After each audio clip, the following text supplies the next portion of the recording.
An assault group of Russians and North Korean soldiers on ATVs attacked the Sumy region's border area. The press service of the 36th Separate Marine Brigade of the Armed Forces of Ukraine released a video of the liquidation of the invaders. Judging by the footage, Ukrainian defenders used mainly FPV drones and UAVs with dropped bombs to destroy the equipment and the invaders themselves. Some invaders who survived or were wounded and tried to hide or escape were also killed by drones.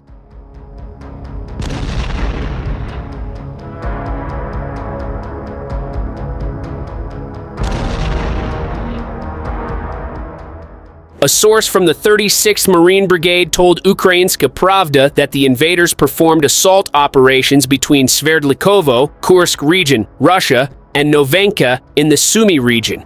During the day, the enemy lost 8 soldiers killed and 26 wounded. The Marines also destroyed 7 invader ATVs. The footage from the drone's camera showing the location of the invaders was released yesterday. Analysts from the Dnipro OSINT group Pumpkin discovered that Russians and DPRK soldiers were spotted near Basivka in the Sumy region. The settlement is located 30 kilometers from the regional center.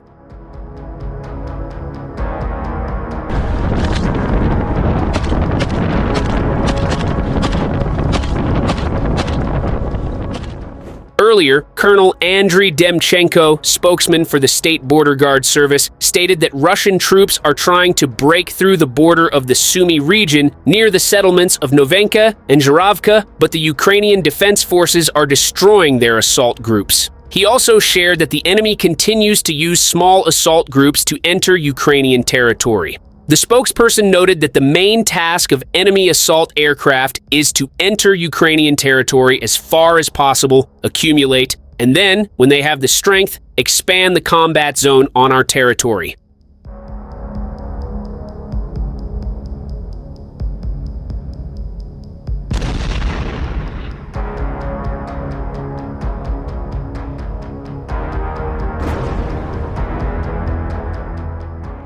Meanwhile, on or just before Tuesday, Russian troops traveling in a Lada, a kind of compact car, got stuck in the mud just north of Chasiv Yar in eastern Ukraine's Donetsk Oblast. The Lada was a sitting duck when an explosive first-person view drone barreled in. Other Russian assault groups traveling in Bukankas, civilian loaf vans, were only slightly luckier around Pokrovsk, 40 miles to the southwest on or around the same day. While they managed to cross the still frozen ground, their mobility didn't save them from the ever-present drones.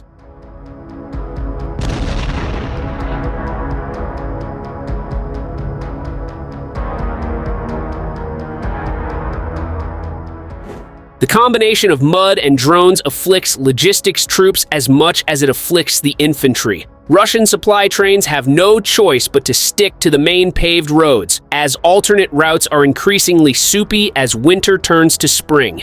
Ukrainian road cutter drones are squeezing these paved roads, destroying so many Russian trucks that the wreckage turns into roadblocks. The situation near Pokrovsk is extremely difficult. Logistics are being disrupted, and there aren't enough personnel. One Russian blogger warned in a recent missive translated by the Estonian analyst War Translated. Near Chasiv Yar, we are making slight advances, but the same problem persists. Logistics are being hit, and manpower is lacking.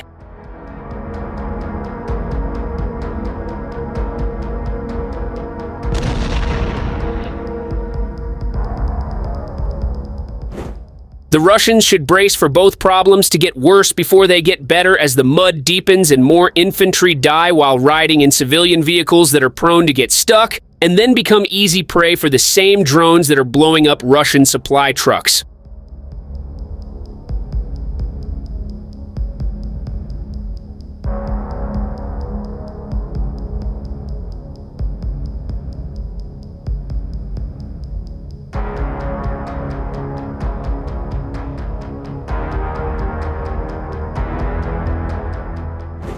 On the other hand, warriors of the Special Operations Forces, SOF of the Armed Forces of Ukraine in the Kursk region destroyed a dozen Russian soldiers and seized trophies. This was reported on the official Facebook page of the Special Operations Forces. It is reported that warriors of the 6th Ranger Regiment of the Special Operations Forces of the Armed Forces of Ukraine destroyed a dozen Russian soldiers during special operations in the Kursk region.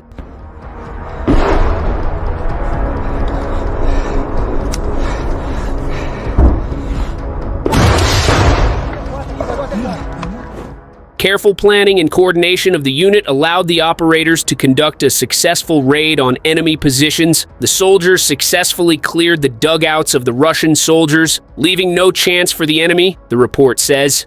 SOF operators also captured weapons and special equipment as a result of the raid.